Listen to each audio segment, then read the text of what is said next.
It was beyond expectation. I really didn't want to come. I mean, I'll be honest, I didn't want to be here when they said we have this opportunity.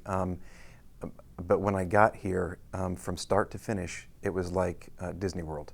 And not just the appearance, but everything. Everything was planned out, everything was organized, and there was purpose. And you could see it. Even if you didn't see it then, you could see it in the end, and the lights kept on going on throughout the week. Light after light after light went on, whether it was about me or our organization or anything in between. So it was beyond expectation. The professors were so great at gently probing.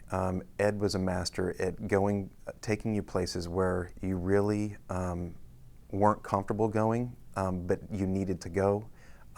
And it helped reveal some things about where you've been from a leadership standpoint, and where you're going and how you fit in. You know, how you fit into your organization, how you can add value, because it kept on coming back to purpose and why we're doing what we're doing.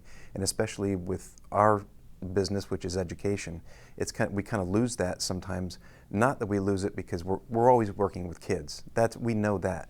But there are so many things that are mandated that sometimes there's a disconnect there, and you lose the why because of the minutia.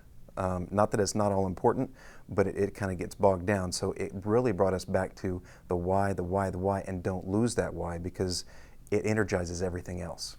In the theater, it revealed some things about me that confirmed that I'm not going to be an actor, but it also brought out a lot of vulnerability, and I think sometimes it's really important.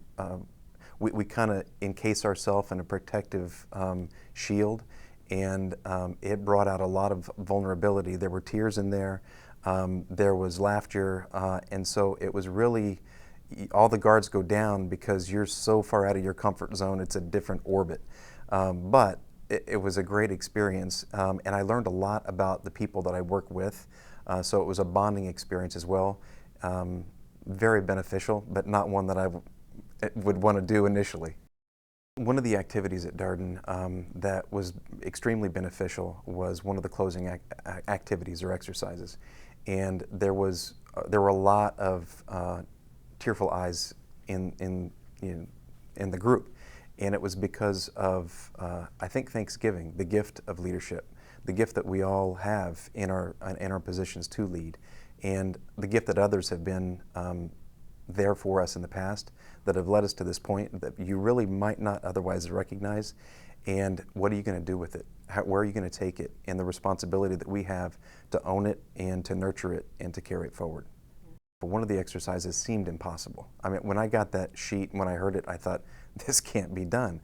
And sometimes with the limitations that we've got on a day-to-day basis, and they come at us from every angle, sometimes we feel like it can't be done.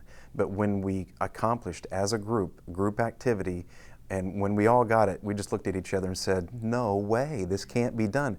But in the end, every group did it in a different way, and it was successful. And each of the, I won't say what it was, but each group was successful. It really gives life to the possibilities, even with the constraints that we've got. So that was probably the most powerful thing, and that's what I'm going to take. Is it doesn't matter with teamwork and the ability to work with people and just re-examine purpose and the why. We can get so much done, and it doesn't matter if it seems on the onset impossible.